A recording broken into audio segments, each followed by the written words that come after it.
إن الحمد لله نحمده ونستعينه ونستغفره ونعوذ بالله من شرور أنفسنا ومن سيئات أعمالنا.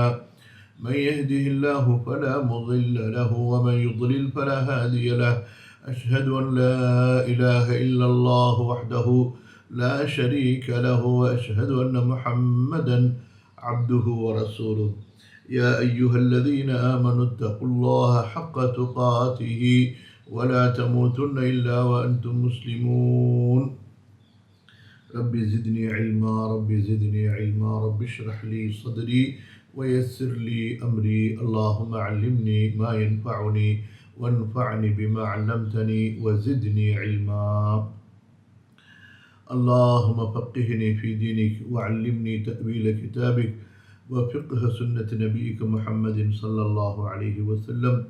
اللهم اجعلني من العلماء العاملين الصالحين المصلحين واغفر لجميع المؤمنين والمؤمنات والمسلمين والمسلمات والعلماء المسلمين الذين خدموا دينك ونصروه ونشروه ودعوا إليه والذين جاهدوا في سبيلك بأموالهم وأنفسهم حتى أتاهم اليقين. கண்ணியத்திற்குரிய அல்லாஹ்வின் அடியார்களே, மதிப்பிற்குரிய சகோதரர்களே சகோதரிகளே, அல்ஹம்துலில்லாஹ், ரசூலுல்லாஹ் ஸல்லல்லாஹு அலைஹி வஸல்லம் அவர்களுடைய வாழ்க்கை வரலாறை தொடர்ந்து நாம் படித்து வந்த பொழுது அவர்கள் இறுதியாக செய்த ஹஜ்ஜை பற்றி பார்த்தோம்.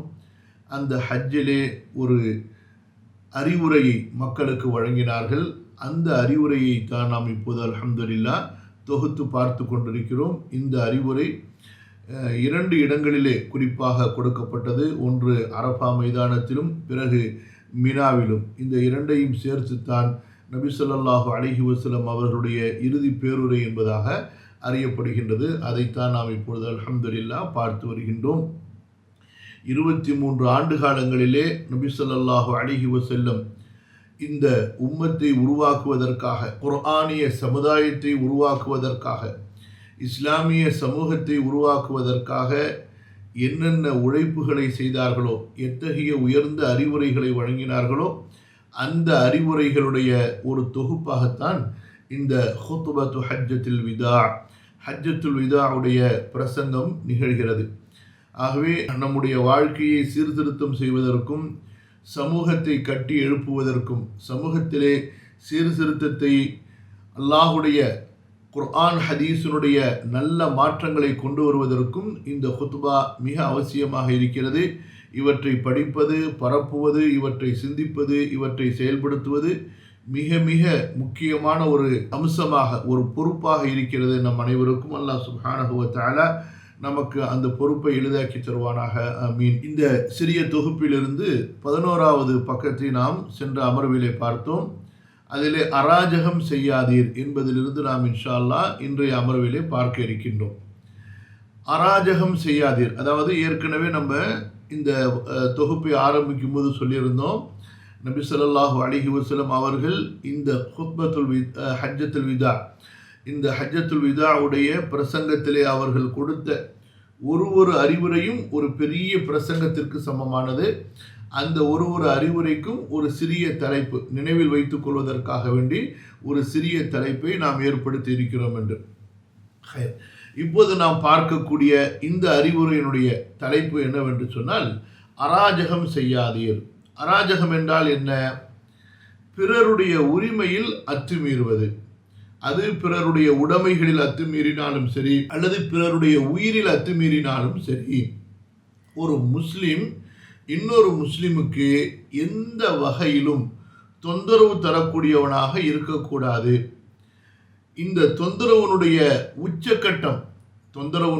உச்சக்கட்டம் என்னவென்றால், முஸ்லிம்கள் தங்களுக்குள் ஒருவரை கொல்பவராக, வாளேந்தி ஆயுதங்களை ஏந்தி ஒருவர் மற்றவரை அழிப்பவர்களாக இருக்கக்கூடாது. அல்லாஹ் பாதுகாப்பானாக.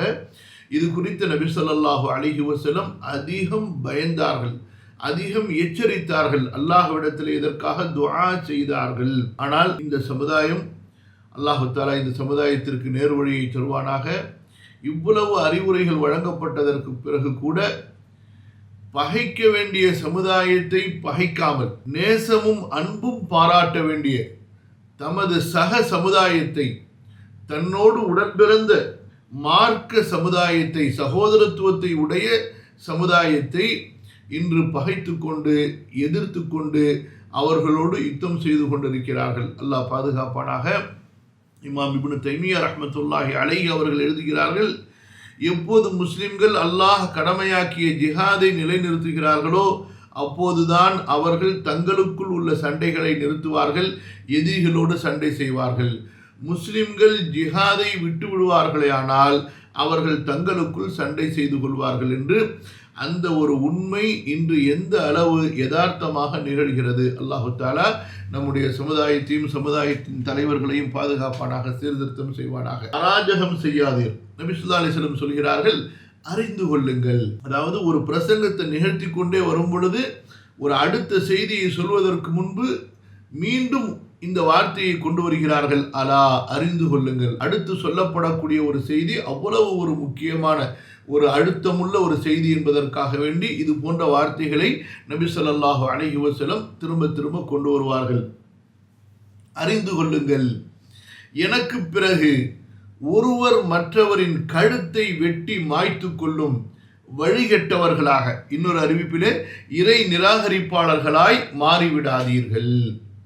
இந்த ஹதீஸில் 2 செய்தி சொல்லப்படுகிறது. ஒரு செய்தி என்னவென்றால், நபி ஸல்லல்லாஹு அலைஹி வஸல்லம் அவர்கள் இருக்கிற வரைக்கும் அல்ஹம்துலில்லாஹ் இந்த உம்மத்தில் எந்த பிளவும் ஏற்படாது. ஏன், நபி ஸல்லல்லாஹு அலைஹி வஸல்லம் அவர்கள் இருக்கும் பொழுது இந்த உம்மத்திலிருந்து பிளவுபட்டு ஒருவர் செல்வாரையானால் அவர் குஃபுர், இறை நிராகரிப்பில் தான் செல்ல முடியும். அவருக்கு எந்த விதமான உதுர், காரணமும் இருக்க முடியாது, இருக்க வாய்ப்பு கிடையாது. ரசூலுல்லாஹி ஸல்லல்லாஹு அலைஹி வஸல்லம் அவர்களுடைய மரணத்திற்கு பிறகு இந்த உம்மத்திலே பிளவுபடுவதற்கு வாய்ப்பு இருக்கிறது. அப்படி பிளவுபடும் பொழுது, யாராவது பிளவுபடக்கூடாது, ஒரே உம்மத்தாக இருக்க வேண்டும். அப்படி ஒருவர் பிளவுபடும் பொழுது அந்த பிளவுக்காக வேண்டி, கருத்து வேற்றுமைகளுக்காக வேண்டி நீங்கள் உங்களுக்குள் யுத்தம் செய்து கொள்ளாதீர்கள். உங்களுக்குள் சண்டை வாளேந்தி, நீங்கள் ஆயுதம் ஏந்தி ஒருவரை கொலை செய்து கொள்ளக்கூடிய அளவுக்கு எதிரிகளாக மாறிவிடாதீர்கள். இதான் 2வது கருத்து. அப்போ பிளவு என்பது ஏற்படக்கூடாது, அது ஏற்படாமல் இருப்பதற்கு முயற்சிக்க வேண்டும். அப்படி பிளவுபடும் பொழுது ஒருவர் மற்றவரிடமிருந்து அரசியல் ரீதியாக, மார்க்க கருத்துகள் ரீதியாக பிரிந்து போகும் பொழுது, அப்பொழுது நீங்கள் முரண்பட்ட பகைமையுடைய 2 கூட்டங்களாக மாறி ஒரு கூட்டம் இன்னொரு கூட்டத்தை வெட்டி சாய்ப்பதற்கு நீங்கள் தயாராகி விடாதீர்கள். இது குறித்த எச்சரிக்கையை நபி ஸல்லல்லாஹு அலைஹி வஸல்லம் ரொம்ப ஆழமாக உறுதியாக கொடுத்தார்கள். அப்படி கொடுக்கும் பொழுது அடுத்து 3வது ஒரு செய்தியாக 2 வார்த்தைகள் இந்த ஹதீஸிலே பயன்படுத்தப்பட்டிருக்கிறது. ஒரு வார்த்தை என்ன, வழிகெட்டவர்களாக. உம்மத்திலே சண்டை செய்வது, ஒரு சமுதாயம் இன்னொரு சமுதாயத்திடத்திலே வாளேந்தி சண்டை செய்வதே ஒரு வழிகேடு. நீங்கள் நேர் வழியில் இருக்கிறீர்கள் என்றால் நீங்கள் இணக்கத்தை நீங்கள் ஆதரிக்க வேண்டும், இணக்கத்துக்காக நீங்கள் விட்டு கொடுக்க வேண்டும். எப்படி ஹஸன் ரலியல்லாஹு அன்ஹு அவர்கள் விட்டு கொடுத்தார்களோ, எங்கே நாம் வாள் ஏந்துவதற்கு அனுமதி வழங்கப்பட்டிருக்கிறது என்றால், அல் குர்ஆனிலே சொல்லப்பட்டது போன்று فَإِنْ بَغَتْ إِحْدَاهُمَا عَلَى الْأُخْرَى فَقَاتِلُوا الَّتِي تَبْغِي حَتَّى تَفِيءَ إِلَى أَمْرِ اللَّهِ.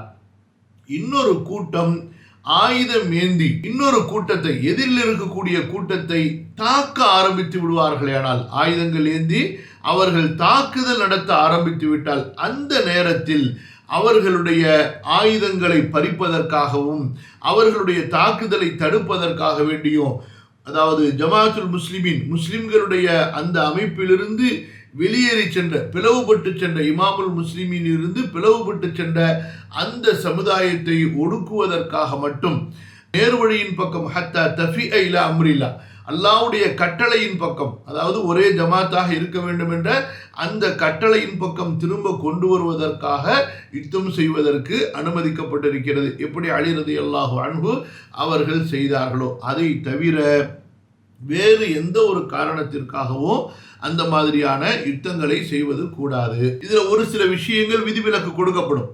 அது ஷூரா முடிவு செய்யும், அமீருல் முஃமினீன் முடிவு செய்வாங்க. அது மார்க்கத்தில் அறியப்பட்ட யதார்த்தமான ஒரு வெளிப்படையான ஒரு செய்தியாக இருக்க வேண்டும்.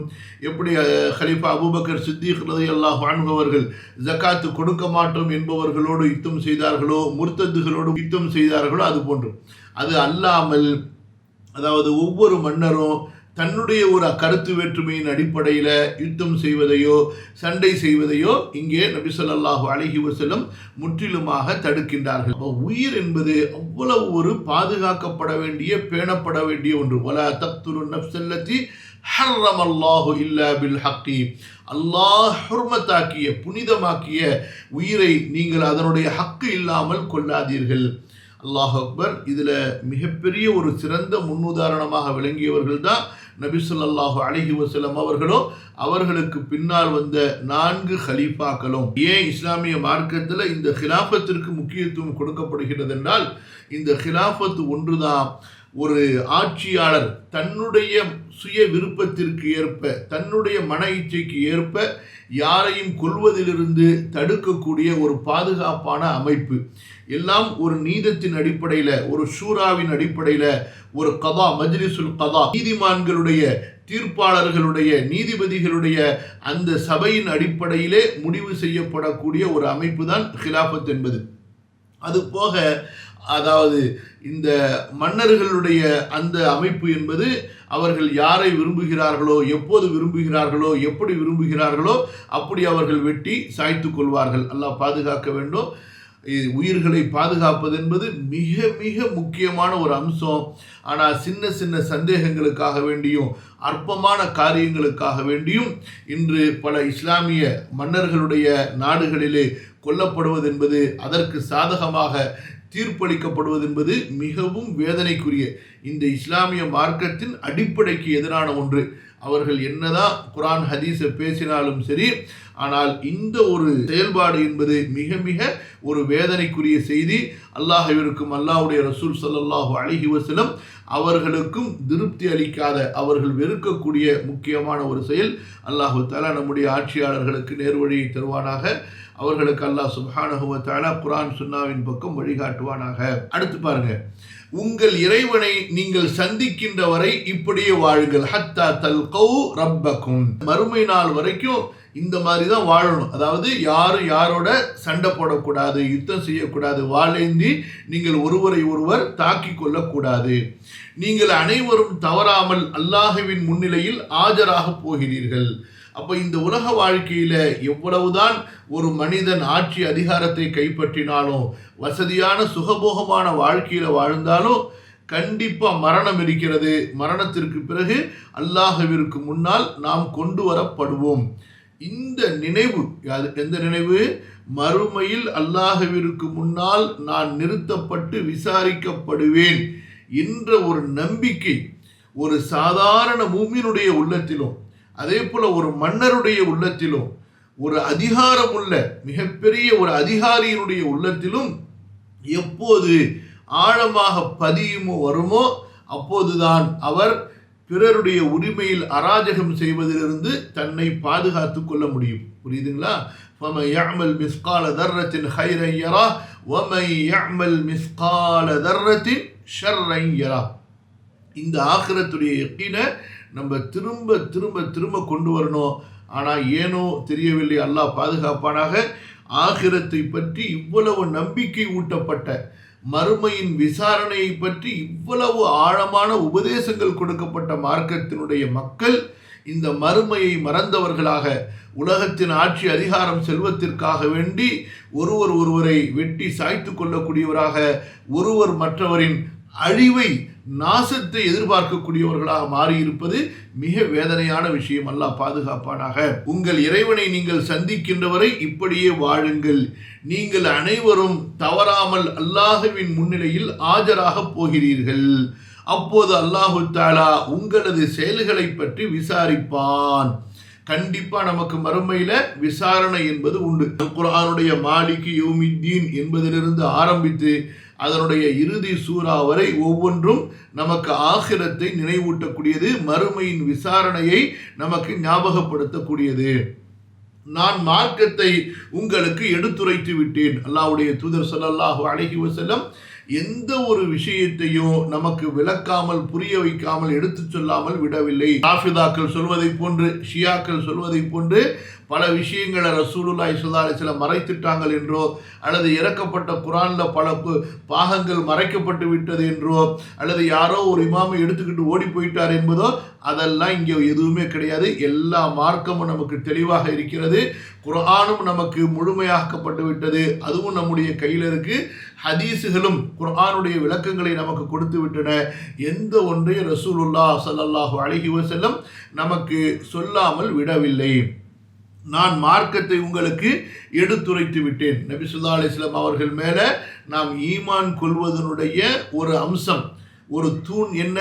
நபி ஸல்லல்லாஹு அலைஹி வஸல்லம் மார்க்கத்தை நமக்கு தெளிவாக எடுத்து சொல்லிவிட்டார்கள் என்று.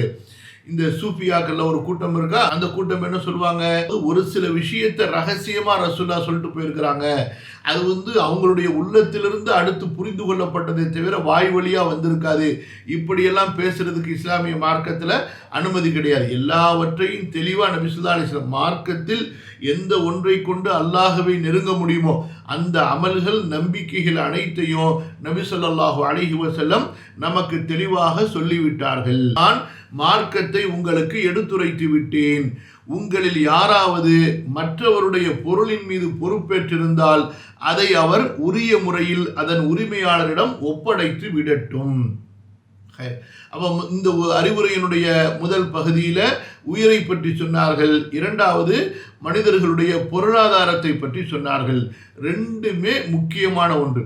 நாம் எந்த ஒரு மனிதனுக்கும் அவருடைய உயிரில் சேதம் ஏற்படாமல் நம்முடைய கை கால்களை நாம் பார்த்து கொள்ள வேண்டும், பாதுகாத்து கொள்ள வேண்டும். அதே போல் பிறருடைய சொத்தில், அது தன்னுடைய சொந்த சகோதரனுடைய சொத்தாக இருந்தாலும் சரி, அதிலே நாம் எல்லை மீறாமல் இருக்க வேண்டும். இந்த ரெண்டும் நம்முடைய மறுமையின் முழுமையான வெற்றிக்கு மிக அவசியமான ஒன்று. நாளை மறுமையில் ஒரு கூட்டம் வருவார்கள்.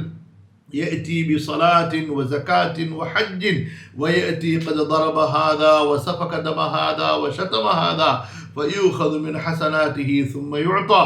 நாளை மறுமையிலே ஒரு கூட்டம் வருவார்கள், தொழுகையோடு, நோன்போடு, ஜக்காத்தோடு, ஹஜ்ஜோடு. ஆனால் அவர்களோ இவரை அடித்திருப்பார்கள், அவரை ஏசி இருப்பார்கள், அவரின் இரத்தத்தை ஓட்டி இருப்பார்கள். இவர்களுடைய நன்மைகளை எல்லாம் எடுத்து இவர்களால் பாதிக்கப்பட்டவர்களுக்கு கொடுக்கப்படும். இவர்களிடத்தில் நன்மைகள் இல்லை என்றால் அவர்களின் பாவங்களை எடுத்து இவர்கள் மீது சுமத்தப்படும். பிறகு இவர்கள் முகம் குப்புற நரக நெருப்பிலே வீசி எறியப்படுவார்கள். இவர்கள் தான் அல் முஃப்லீஸ், பரம ஏழை என்பதாக அல்லாஹ்வுடைய தூதர் ஸல்லல்லாஹு அலைஹி வஸல்லம் எச்சரிக்கின்றார்கள். ஒரு சமுதாயம் பாதுகாப்பான ஒரு சமுதாயமாக உருவாகுவதற்கு இந்த அடிப்படை கண்டிப்பாக சிறு பிள்ளைகளிலிருந்து அந்த சமுதாயத்திலே ஊட்டி வளர்க்கப்பட வேண்டும். ஒரு தாய் உணவு ஊட்டுவதை போன்று, பால் ஊட்டுவதை போன்று தங்களுடைய பிள்ளைகளுக்கு, தங்களுடைய சந்ததிகளுக்கு பெற்றோர்கள் ஒவ்வொரு முஸ்லிமும் பிற முஸ்லிமுடைய உயிர் பொருளை பாதுகாக்க வேண்டும் என்ற அந்த உணர்வை கொடுக்க வேண்டும். இன்று அல்ஹம்துலில்லாஹ் உலகத்திலேயே ஒரு முஸ்லிம் நாடு எவ்வளவுதான் ஒரு கீழ்த்தரமாக போயிருந்தாலும் கூட அல்லாஹ் பாதுகாக்கணும். அந்த நாட்டில் உள்ள ஒரு உயிர் பொருளுடைய பாதுகாப்பு உலகத்தில் எந்த ஒரு வளர்ந்த முஸ்லீம் அல்லாதவர்களுடைய நாட்டிலையும் கண்டிப்பாக இருக்காது.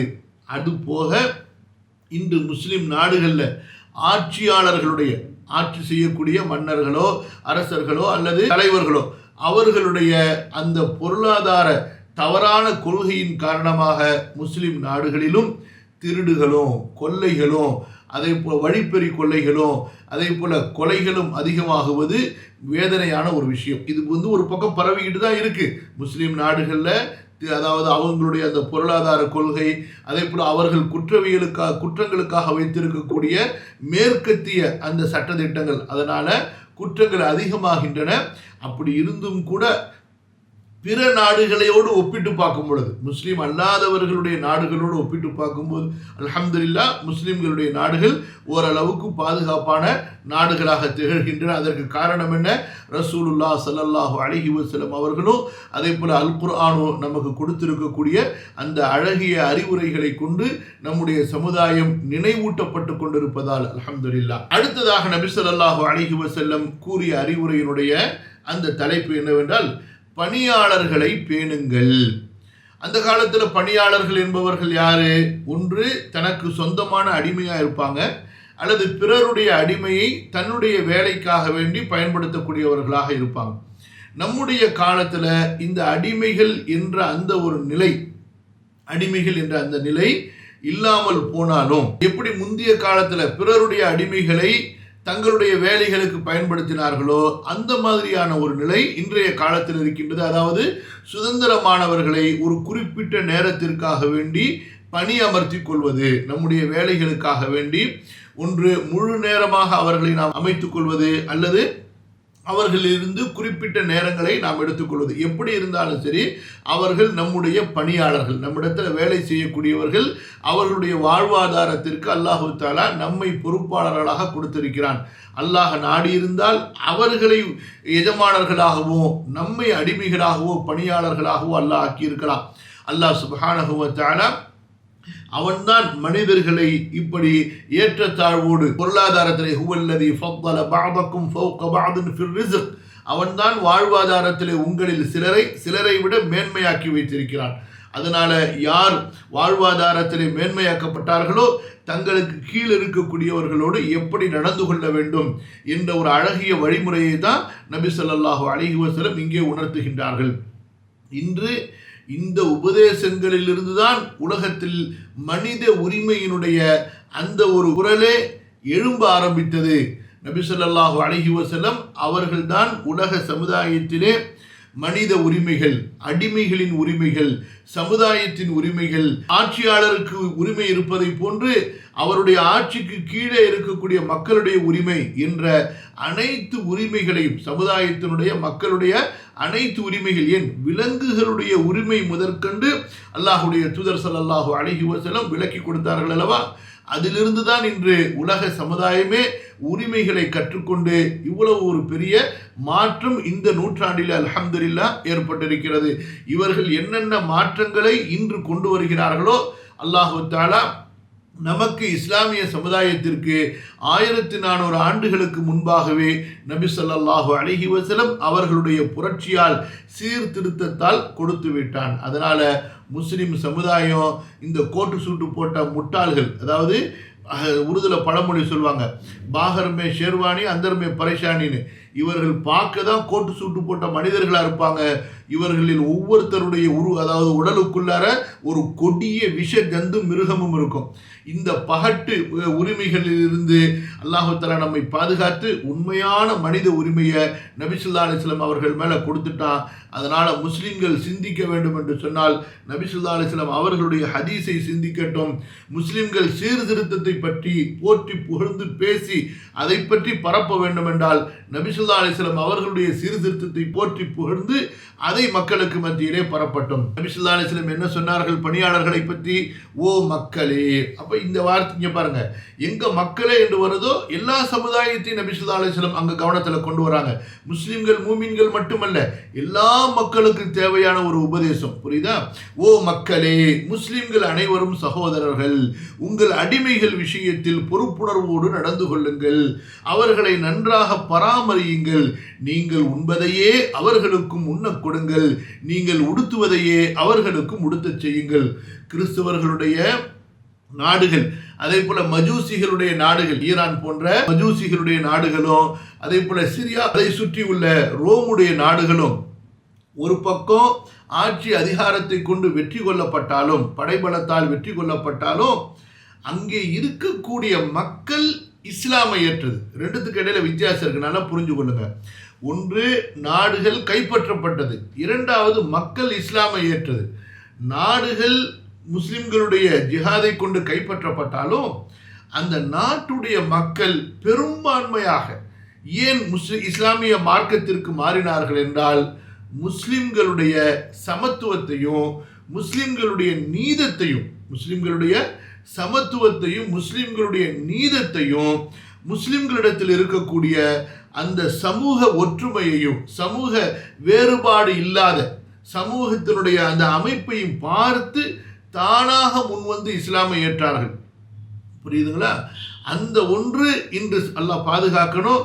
சமுதாயத்தில் ரொம்ப குறைந்து கொண்டு போகிறது இன்று இஸ்லாம். அதாவது தாயிகளுடைய தாவாவின் மூலமாக பரவுகிறதே தவிர முஸ்லிம்களுடைய கலாச்சாரத்தை பார்த்து சமூக அமைப்பை பார்த்து இஸ்லாமை ஏற்பது ரொம்ப குறைந்து விட்டது. முன்பு இது அதிகமாக இருந்துச்சு, இப்போ ரொம்ப குறைந்து விட்டது. நிறைய இடங்கள்ல தாவாவுக்கு போகும்பொழுது அதே போல் இஸ்லாமை ஏற்றவர்களுடைய அந்த செய்திகளை கேட்கும் பொழுது பல நேரங்களில் அதாவது ரொம்ப டீப்பாக இஸ்லாமுக்குள்ளார வந்து இஸ்லாமை பின்பற்றக்கூடியவர்கள் சொல்லும் பொழுது, காலேஜில் படிக்கும் பொழுது அல்லது எங்கேயோ வேலை செய்யும் போது முஸ்லிம்களோட அவங்க பழகும் பொழுது அந்த ஒரு சில முஸ்லிம்களிடத்தில் இருந்த அந்த நல்ல குணம் அவர்களுடைய உள்ளங்களிலே நல்ல மாற்றத்தை ஏற்படுத்தி இஸ்லாமிற்கு வந்தார்கள் என்பதை அவங்க விவரிக்கும் போது சுப்ஹான் அல்லாஹ், இன்றும் அல்ஹம்துலில்லாஹ் சஹாபாக்களுடைய குணத்தில் அல்லாஹ்வும் அல்லாஹ்வுடைய ரசூலும் ஸல்லல்லாஹு அலைஹி வஸல்லம் வர்ணித்த குணத்தில் முஸ்லிம்களில் சிலர் இருக்கிறார்கள் என்பதை நம்ம சுப்ஹான் அல்லாஹ் கேட்டு ரொம்ப சந்தோஷப்படக்கூடிய ஒரு நிலை. அப்படிப்பட்டவர்களாக நாமும் மாறணும். அல்லாஹு தஆலா அறவே இல்லாம ஆக்கல, இருக்கிறாங்க, ஆனால் ரொம்ப குறைந்து விட்டார்கள். அந்த மாதிரியான ஒரு சமுதாயத்தை நம்ம அதிகப்படுத்த வேண்டும். ஓ மக்களே, முஸ்லிம்கள் அனைவரும் சகோதரர்களே.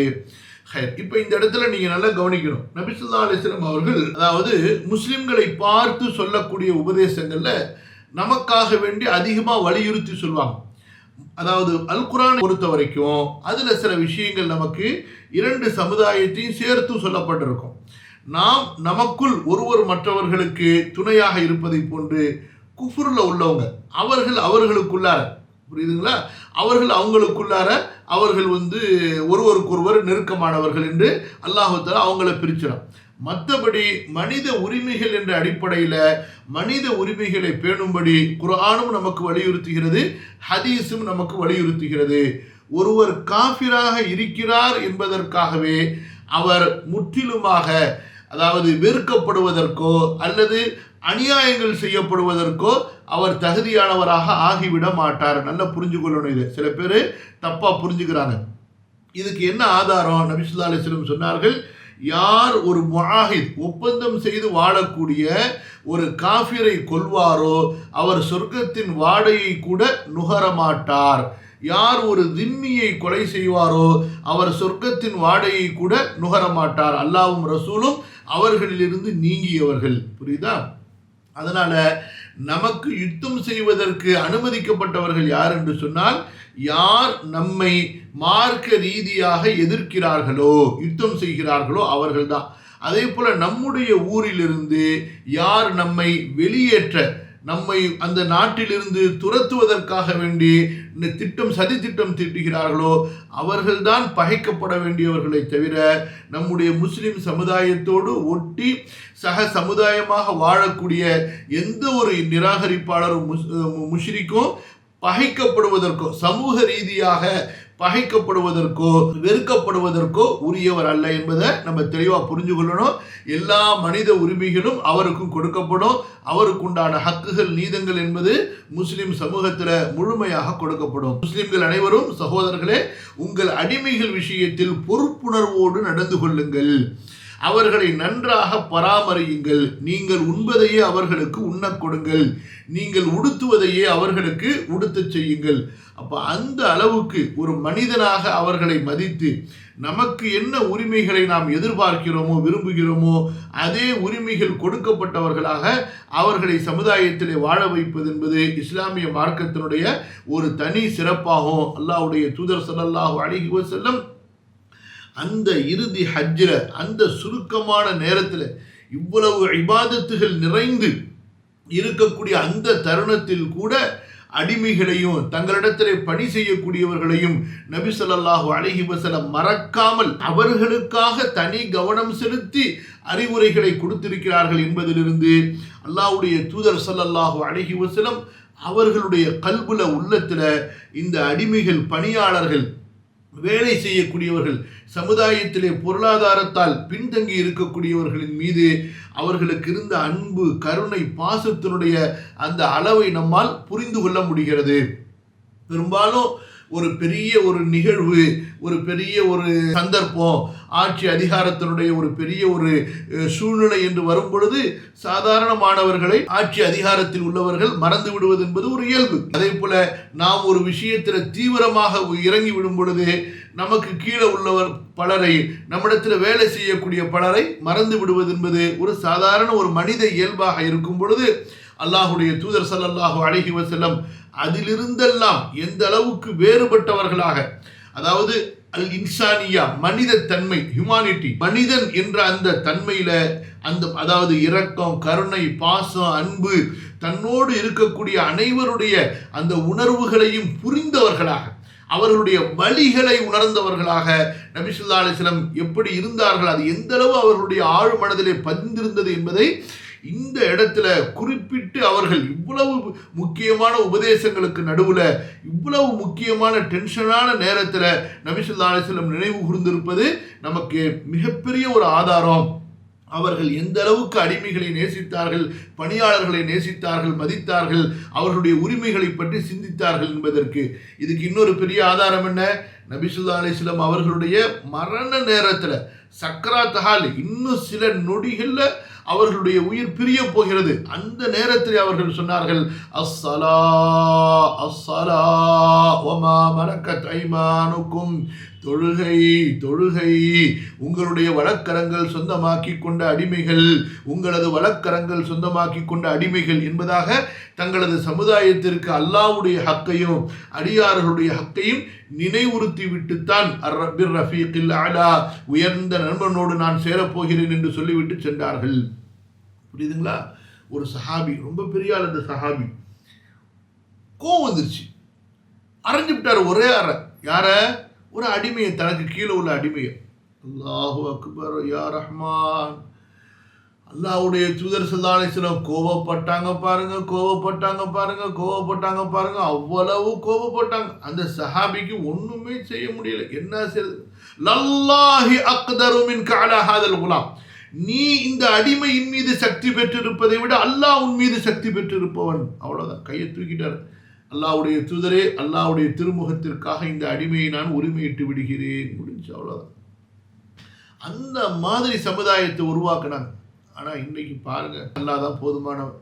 லா ஹவ்ல வலா குவத்த இல்லா பில்லாஹில் அலியில் அதீம். ரப்பி ஸித்னி இல்மா, ரப்பி ஃபிர்லி வலி வாலிதைய வலி ஜமீஇல் முஃமினீன வல் முஃமினாத். மறுமைக்கு அஞ்சுவீர், மறுமைக்கு அஞ்சுவீர். இந்த உபதேசத்தில் நபி ஸல்லல்லாஹு அலைஹி வஸல்லம் என்ன சொல்கிறார்கள்? குறைஷிகளே, நாளை மறுமைக்கான தயாரிப்புடன் மக்கள் வரும் பொழுது நீங்கள் உங்கள் பிடரிகளின் மீது உலக சுமைகளை சுமந்து கொண்டு வந்து விடாதீர்கள்.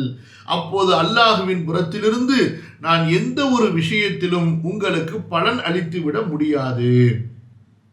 இது குறிப்பிட்டு குறைஷிகளுக்கு, அதாவது இவர்கள் ஆட்சி செலுத்தக்கூடிய அதிகாரம் உள்ள மக்களாக இருந்த காரணத்தினால, உங்களுடைய ஆட்சி அதிகாரத்தின் காரணமாக மக்கள் உங்களை மதித்து உங்களுக்கு பொறுப்புகளை கொடுத்த காரணத்தினால, மக்கள் உங்களை தங்களுடைய தலைவர்களாக ஏற்றுக்கொண்ட காரணத்தினால, அல்லாஹ் உங்களுக்கு கொடுத்திருக்கக்கூடிய இந்த கண்ணியத்தை தவறாக பயன்படுத்தி, அநியாயமாக பயன்படுத்தி பிறருடைய செல்வத்திற்கு ஆசைப்பட்டு விடாதீர்கள். அந்த சுமைகளோடு மறுமையிலே நீங்கள் வருவீர்களே, ஆனால் உங்களுக்கு நான் எந்த வகையிலும் உங்களுடைய சமூகத்தை, உங்களுடைய இனத்தை, உங்களுடைய குலத்தை சேர்ந்தவன் என்பதற்காக நான் உங்களுக்கு எந்த வகையிலும் பாதுகாப்பு கொடுத்து விட முடியாது, உங்களை அல்லாஹ்விடம் காப்பாற்றி விட முடியாது. எவ்வளவு கடுமையான ஒரு வார்த்தையை சொன்னாங்க பாருங்க. சுப்ஹானல்லாஹ். உலகத்தில் எல்லாரும் தங்களுடைய இனத்தை, தங்களுடைய சமூகத்தை பாதுகாப்பதற்கு முயற்சி செய்யும் பொழுது, நீதம் நேர்மை என்று வரும் பொழுது, தன்னுடைய இனமாக இருந்தாலும் சரி, சமுதாயமாக இருந்தாலும் சரி, அவர்களும் சத்தியத்திற்கும் நீதத்திற்கும் தீர்ப்புக்கும் கட்டுப்பட்டவர்கள்தான். அவர்களுக்கும் மக்களுக்குண்டான உரிமை இருக்கிறது, மக்களுக்குண்டான கடமையும் இவர்கள் மீது இருக்கிறது என்பதை அல்லாஹ்வுடைய தூதர் ஸல்லல்லாஹு அலைஹி வஸல்லம் ஒவ்வொரு சந்தர்ப்பத்திலும் நிலைநிறுத்தினார்கள். ஓ குறைஷிகளே, நாளை மறுமைக்கான தயாரிப்புடன் மக்கள் வரும்பொழுது நீங்கள் உங்கள் பிடரிகளின் மீது உலக சுமைகளை சுமந்து கொண்டு வந்து விடாதீர்கள். அப்போது அல்லாஹுவின் புறத்திலிருந்து நான் எந்த ஒரு விஷயத்திலும் உங்களுக்கு பலன் அளித்து விட முடியாது. அடுத்ததாக அநீதி இழைக்காதீர். இந்த ஏற்கனவே அராஜகம் செய்யாதீர் என்று வந்ததல்லவா, அதற்கு கொஞ்சம் நெருக்கமானதுதான் அநீதி இழைக்காதீர் என்பது. அநீதி இழைக்காதீர், அராஜகம் செய்யாதீர், அநீதி இழைக்காதீர். எந்த வகையிலுமே நம்ம அநீதி, அதாவது அத்துமீறுவது, எல்லை மீறுவது நமக்கு கூடாது. நம்முடைய இஸ்லாமிய மார்க்கத்தில் கண்டிப்பாக கதா தீர்ப்பின் அடிப்படையில், நீதத்தின் அடிப்படையில் தான் ஒன்று செயல்பட வேண்டுமே தவிர ஒவ்வொரு மனிதனும் தன்னுடைய அதாவது விருப்பு வெறுப்பின் அடிப்படையில் செயல்படக்கூடாது. ஆட்சியாளராக இருந்தாலும் அவரும் அந்த தீர்ப்புக்கு தான் கட்டுப்பட்டவராக இருக்க வேண்டும். இந்த ஒரு உபதேசத்தை ரசூல் ஸல்லல்லாஹு அலைஹி வஸல்லம் சொல்லும் பொழுது அறியாமை காலத்தோட ஒரு நெருங்கிய காலத்துல தான் அந்த காலம் இருந்தது, ஐயாமுல் ஜாஹிலியால இருந்து. அதனாலதான் நீங்க ஹதீஸ்ல வரும்பொழுது ஹதீசு அஹதிம் பில் இஸ்லாம், இஸ்லாமை புதிதாக ஏற்றுக்கொண்டவர்கள், அல்லது ஹதீசு அஹதிம் பில் ஜாஹிலியா, ஜாஹிலியத்திலிருந்து இப்போதுதான் புதிதாக வெளியேறி வந்தவர்கள், இப்படியான வார்த்தைகள் ஹதீஸில் பயன்படுத்தப்பட்டிருக்கும். அதனால ஐயாமுல் ஜாஹிலியத்தில் நடந்த பல குற்றங்கள், தவறுகள், அந்த தவறுகள் குற்றங்களுக்காக வேண்டி இஸ்லாமை ஏற்றுக்கொண்ட இந்த சமுதாயம் தங்களுக்குள்ளார உன்னுடைய பாட்டன் அப்படி செய்தாரு, முன்னாடி உன்னுடைய தகப்பன் ஜாஹிலியத்தில் இப்படி செய்தாரு என்பதாக அந்த குற்றங்களுக்காக இப்போது பழி வாங்குவதும் இப்போது அதற்கான தீர்வுகளை தேடுவது என்பதும் கூடாது. முடிஞ்சிருச்சு. ஒருத்தர் இஸ்லாமை ஏற்றுக்கொண்டார், ஜாஹிலியத்தில் ஒரு செயல் நிகழ்ந்திருக்கிறது என்றால் அந்த ஜாஹிலியத்தோடு முடித்து விட வேண்டியது. இப்போ என்ன செயல் செய்கிறாரோ அந்த செயலுக்கு அவர் பொறுப்பாளராக இருப்பார். இதுதான் அல்லாஹ்வுடைய தூதர் ஸல்லல்லாஹு அலைஹி வஸல்லம் அந்த புதிய முஸ்லிம் சமூகத்தை கட்டி அமைத்ததனுடைய ஒரு அழகிய ஒரு நிலைப்பாடு. இப்போ சமுதாயமாக சேர்ந்துட்டாங்க, எல்லாம் ஒருத்தருக்கு ஒருத்தர் சகோதரர்களாக மாறி இருக்கும் பொழுது உங்கள் பாட்டை என்னுடைய சச்சாவுடைய தம்பியை, என்னுடைய சச்சாவுடைய மகனை அப்போ கொன்னாரு காட்டுக்கு போகும்பொழுது, அதனால் இப்போ நான் உன்னை கொல்ல போகிறேன் என்று வாழ் தூக்கிட்டு இருக்கலாமா? அப்படி பார்த்தா முந்தைய காலகட்டங்களில் ஒரு முறையான நீதமான ஒரு சமூகம் அமையப்படுவதற்கு முன்பாக இப்படி ஏதாவது தவறுகள் நடந்திருக்கலாம். அதுக்காக வேண்டி இப்பொழுது ஒருவரை கத்தி எடுத்து சண்டை செய்து கொண்டிருப்பார்களே. ஆனால் திரும்பவும் அந்த ஜாஹிலியத்தை நோக்கி தான் சமூகம் பயணிக்குமே தவிர எந்த ஒரு நேர்வழி இஸ்லாம், நீதம், நேர்மை, ஒழுக்கம், பாதுகாப்பு என்பதை நோக்கி சமுதாயம் வந்ததோ அந்த கட்டமைப்பு மீண்டும் சிதறிவிடும்.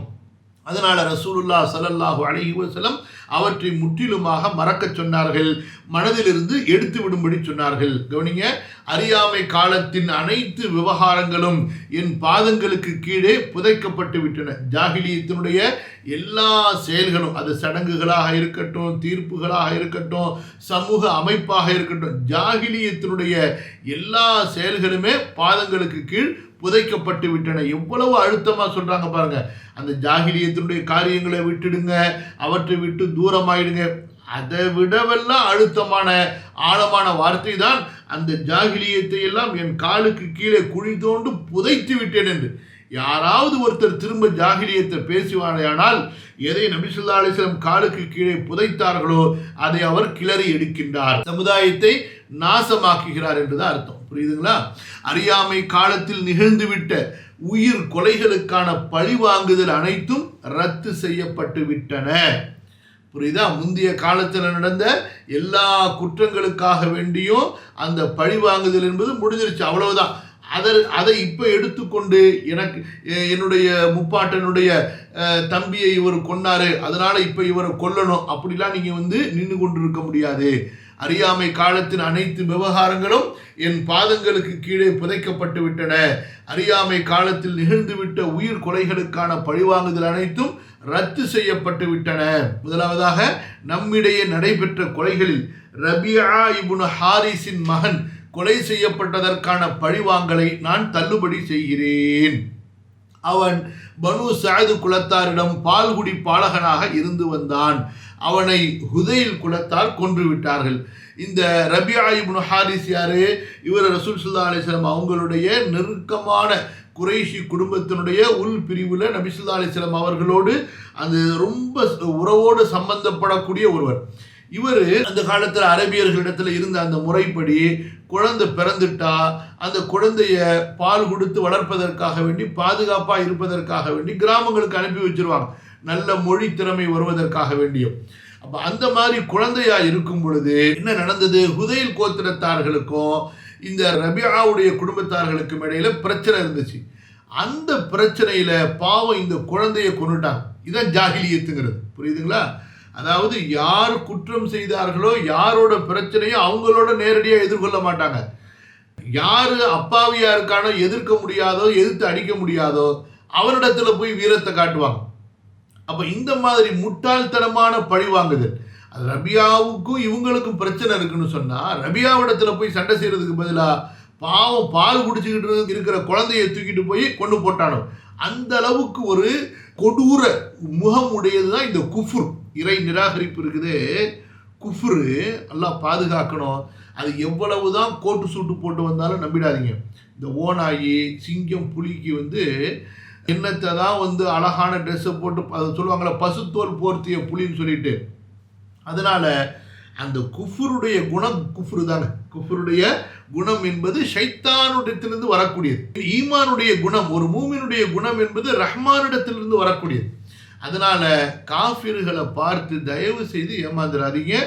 அவர்கள் ஒரு நீதம் நேர்மை என்ற சட்டத்துக்கு உட்படவில்லை என்றால் கண்டிப்பா அவர்கள் ஒரு கொடிய மிருகங்களைத்தான் தங்களுக்குள் கொண்டிருப்பார்கள். அதனால தான் இஸ்லாம் என்ன சொல்லுது, அவர்களை உங்களுக்கு கீழே வைங்க, அவர்களுக்கு கீழே நீங்க போயிடாதீங்கன்னு சொல்லிட்டு. ஏன் இஸ்லாம் உலகத்தை ஆட்சி செய்ய வேண்டும் என்று, உலக மக்களை இஸ்லாம் தனது கட்டுப்பாட்டுக்குள் வைத்திருக்க வேண்டும் என்று ஏன் விரும்புகிறது? இஸ்லாம் நீதம், குஃபர் என்பது அநியாய அக்கிரமம். நீதம் ஆட்சி செய்யவில்லை என்றால் அக்கிரமமும் அநியாயமும் ஆட்சி செய்யும். அப்ப யாருமே நிம்மதியா வாழ முடியாது. முஸ்லீம் ஏன் ஹலீஃபாக்கள் உலகத்தில் போர் செஞ்சாங்க? எதற்காக வேண்டி? வெறும் நிலங்களை கைப்பற்றுவதற்காக வேண்டியா? வசதியான வாழ்க்கையை தேடியா? இல்லை, நீதத்துக்காக வேண்டி. ஒவ்வொரு ஆட்சியாளரும் ஜிஹாதுக்கு போகும்பொழுது என்ன சொல்லிவிட்டாங்க? நஹ்னு கௌமுன் இப்தஅதனல்லாஹ் லினுக்ரிஜல் இபாத மின் இபாதத்தில் இபாத் வ மின் ضيق الدنيا இலா சஅதிஹா வ மின் ஜூரில் அதியானி இலா அத்லில் இஸ்லாம். அடியார்களை வணங்குவதை விட்டு வெளியேற்ற வேண்டும், உலகத்தின் நெருக்கடியிலிருந்து உலகத்தின் விசாலத்தின் பக்கமும் மறுமையின் விசாலத்தின் பக்கமும் மக்களை அழைக்க வேண்டும். அதே போல மதங்களின் அநியாயங்களிலிருந்து பாதுகாத்து இஸ்லாமின் நீதத்தின் பக்கம் அவர்களை கொண்டு வர வேண்டும் என்பதற்காக.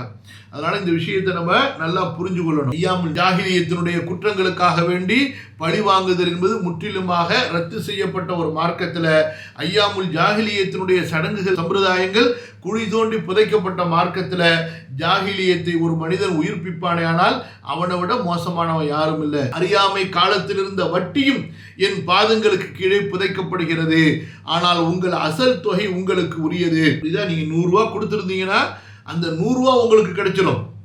ஆனால் அந்த 100 ரூபாய்க்கு மாதம் 100 ரூபா கொடுக்கணும்னு போட்டுக்கிறீங்க பாருங்க, அது உங்களுக்கு கிடைக்காது. நீங்களும் அநீதி இழைக்கக்கூடாது, உங்களுக்கும் அநீதி இழைக்கப்படக்கூடாது. அதாவது நீங்க வட்டி வாங்குறது நீங்க பிறருக்கு செய்கிற அநியாயம். உங்களுக்கு செய்யப்படக்கூடிய அநியாயம் என்ன? உங்களுடைய முதல் திருப்பி தரப்படாமல் இருப்பது. முதலாவதாக நம்மவர் கொடுத்திருந்த, இப்போ என்ன செய்றாங்க நபி ஸல்லல்லாஹு அலைஹி வஸல்லம், ஒவ்வொரு சீர்திருத்தத்தையும் தங்களுடைய குடும்பத்திலிருந்து, எப்படி ஹாரிஸ் இப்னு ரபியாவுடைய அந்த பழி வாங்குதலை நபி ஸல்லல்லாஹு அலைஹி வஸல்லம் மன்னிக்கிறாங்களோ அதே போலதான் வட்டியிலையும் முதலாவதாக நபி ஸல்லல்லாஹு அலைஹி வஸல்லம் தங்களுடைய குடும்பத்தில் அப்பாஸ் இப்னு அப்துல் முத்தலிப் நபி ஸல்லல்லாஹு அலைஹி வஸல்லம் அவங்களுடைய சாச்சா வட்டிக்கு கொடுத்துருந்தாங்க பாருங்க, அந்த வட்டியை மன்னித்து விடுகின்றார்கள். அப்போ சீர்திருத்தத்தை ஒவ்வொருத்தரும் அல்ஹம்துலில்லாஹ் தங்களுடைய குடும்பத்திலிருந்து ஆரம்பிக்க வேண்டும். அதையும் நம்ம நபி ஸல்லல்லாஹு அலைஹி வஸல்லம் அவர்களுடைய இந்த அறிவுரையிலிருந்தும் இந்த செயல்பாட்டிலிருந்தும் புரிந்து கொள்கிறோம். நம்மவர் கொடுத்திருந்த வட்டிகளில் அப்பாஸ் இப்னு அப்துல் முத்தலிபுக்குரிய வட்டியை நான் தள்ளுபடி செய்கிறேன். அவரது வட்டி அனைத்தும் அசலுடன் தள்ளுபடி செய்யப்படுகின்றது. சுப்ஹானல்லாஹ். ரசூலுல்லாஹ் ஸல்லல்லாஹு அலைஹி வஸல்லம் கடைசியாக நம்ம பார்த்த இந்த ஒரு உபதேசத்தில் அநீதி இழைக்காதீர் என்ற அந்த அடிப்படையை வைத்து இந்த உபதேசத்தை அவர்கள் செலுத்துகின்றார்கள். அறியாமை காலத்தினுடைய அனைத்து விதமான சடங்குகள், விவகாரங்கள், பிரச்சனைகளை மறந்துடணும். ஒரு சமூகம் கட்டமைக்கப்பட்டதற்கு பிறகு அந்த சமூகத்தினுடைய அந்த புதிய கட்டுப்பாட்டுக்கு ஏற்பதான் நடந்து கொள்ள வேண்டுமே தவிர முந்தைய ஒரு தவறுகளுக்காக வேண்டி இப்போது பழிவாங்குதல் என்பது இருக்கக்கூடாது. அதே போலதான் இந்த வட்டியை குறித்து நபி ஸல்லல்லாஹு அலைஹி வஸல்லம் இந்த இடத்துல ஒரு அழகிய உபதேசத்தை சொல்றாங்க. முஸ்லிம் சமுதாயத்தில் வட்டியை கொண்டு எந்த விதமான பொருளாதார நடவடிக்கையும் இருக்கக்கூடாது. இன்று இந்த இஸ்லாமிய ஆட்சி முறையும் முஸ்லிம்களுடைய ஆட்சி முறை மேலோங்கி இருக்கக்கூடிய அந்த அமைப்பும் சரிந்து விட்ட காரணத்தினால ஏற்பட்ட கொடுமைகள், அக்கிரமங்கள், அநியாயங்கள், சமூக சீர்கேடுகளில் மிக முக்கியமான ஒன்று. எல்லா மக்களும் வட்டிக்கு ஆளாகிவிட்டது. எந்த அளவுக்கு என்று சொன்னால், தௌஹீதின் மீது அமைக்கப்பட்ட நாடு என்று பெருமை பேசிக் கொண்டிருந்தவர்களும், புரியுதுங்களா, அவர்களும் இந்த வட்டியின் அடிப்படையிலே தங்களுடைய பொருளாதாரத்தை அமைத்து விட்டது. அல்லாஹ் பாதுகாக்கணும். அப்ப இந்த காஃபிர்களுடைய கை ஓங்கக்கூடாது என்று ஏன் நம்முடைய மூத்த மார்க்க அறிஞர்கள், யாருக்கு அல்லாஹ்வுடைய பயமும் ஆகிரத்துடைய பயமும் மிகைத்திருந்து, யார் அல்லாஹ்வுக்காக தீனுக்காக வாழ்ந்தார்களோ, தங்களுடைய உயிரை பொருட்படுத்தவில்லையோ, அந்த மாதிரி அறிஞர்கள் ஏன் இந்த உபதேசத்தை திரும்ப திரும்ப தொடர்ந்து சொல்கிறார்கள் என்றால், குஃபுரு மிகைத்து விடுமையானால், நல்ல வார்த்தையை கவனிங்க, குஃபுரு மிகைத்து விடுமையானால் நீங்கள் முஸ்லிம் நாட்டில் வாழ்ந்தாலும் பாதி காஃபிரா வாழ வேண்டிய நிலைமைக்கு ஆளாயிடுவீங்க. நீங்கள் வாழக்கூடியது முஸ்லிம் நாட்டில், முஸ்லிம் ஆட்சியாளருக்கு கீழே, முஸ்லிம்களுடைய செல்வத்திற்கும் முஸ்லிம்களுடைய பொருளாதாரத்திற்கும் முஸ்லிம்களுடைய இராணுவத்துக்கு நடுவில் வாழ்றீங்க. ஆனாலும் நீங்கள் முஸ்லீமாக வாழ முடியாது, பாதி காஃபிரா தான் வாழணும். அவர்களுடைய பொருளாதார கொள்கைகளை ஏற்றவர்களாக, அவர்களுடைய சமூக கட்டுப்பாடுகளை ஏற்றுக்கொண்டவர்களாக. அதனால தான் குஃபுரை மிகைக்க விடக்கூடாது. கலிமத்துல்லாஹி ஹத்தா யகூன தீனு குல்லுஹு லில்லாஹ், அல்லாஹ்வுக்கே கீழ்ப்படிதல், அல்லாஹ்வுக்கே சட்டங்கள் அனைத்தும் ஆகின்றவரை, லிதகூன கலிமத்துல்லாஹி ஹியல் உல்யா, அல்லாஹ்வுடைய கலிமா ஓங்குகின்ற வரை குஃபுரை நாம் அடக்கி கொண்டே இருக்கணும், குஃபுரின் மீது நாம் போர் தொடுத்து கொண்டே இருக்கணும். அப்படி இல்லை என்று சொன்னால் இந்த குஃபுர் இருக்குது, நம்மை நிம்மதியாக வாழ விடாது. அல்லாஹ் நம்மை பாதுகாப்பானாக. நம்முடைய ஆட்சியாளர்களுக்கு அல்லாஹ் சுப்ஹானஹு வ தஆலா நல்ல புத்தியை தருவானாக, நேர்வழியின் பக்கம் சத்தியத்தின் பக்கம் அவர்களை திருப்புவானாக. முஸ்லிம் சமுதாயங்களுக்கு மத்தியிலே ஒற்றுமையை தருவானாக. அல்லாஹுடைய தீனையும் சமுதாயத்தினுடைய அந்த சமூக அமைப்பையும் கவனிக்கக்கூடியவர்களாக, அதன் மீது அக்கறை செலுத்தக்கூடியவர்களாக, அல்லாஹ்விடத்தில் துஆ செய்யக்கூடியவர்களாகவும் அதற்காக முயற்சி செய்யக்கூடியவர்களாகவும், சமூக அமைப்பையும் மார்க்கத்தினுடைய அமைப்பையும் புரிந்தவர்களாகவும் வாழ்ந்து அந்த வெற்றிக்காக வேண்டி உழைக்கக்கூடிய நல்ல மக்களாக அல்லாஹு தஆலா என்னையும் உங்களையும் ஆக்கி அல்வானாக. நம்முடைய பாவங்களை மன்னிப்பானாக. நேர்வழியின் பக்கமும் சத்தியத்தின் பக்கமும் நீதத்தின் பக்கமும் அல்லாஹு தஆலா நம்மை திருப்பி கொண்டு வருவானாக. ஆமீன். இன்ஷா அல்லாஹ். எல்லாரையும் மறக்காம, குறிப்பாக பாலஸ்தீனத்துக்காக வேண்டி, கசாக்காக வேண்டி, நம்முடைய ஆட்சியாளர்களுடைய சீர்திருத்தத்துக்காக வேண்டி ஒவ்வொரு தொழுகையிலையும், ஒவ்வொரு அவங்களுடைய தனிப்பட்ட துஆக்கள்லையும் உம்மத்துடைய சீர்திருத்தத்துக்காக வேண்டியும், உம்மத்துடைய ஆட்சியாளர்களுடைய சீர்திருத்தத்துக்காக வேண்டி அதிகமாக துஆ செய்ய சொல்லுங்கள். அஸ்ஸலாமு அலைக்கும் வரஹ்மத்துல்லாஹி வபரகாத்துஹு.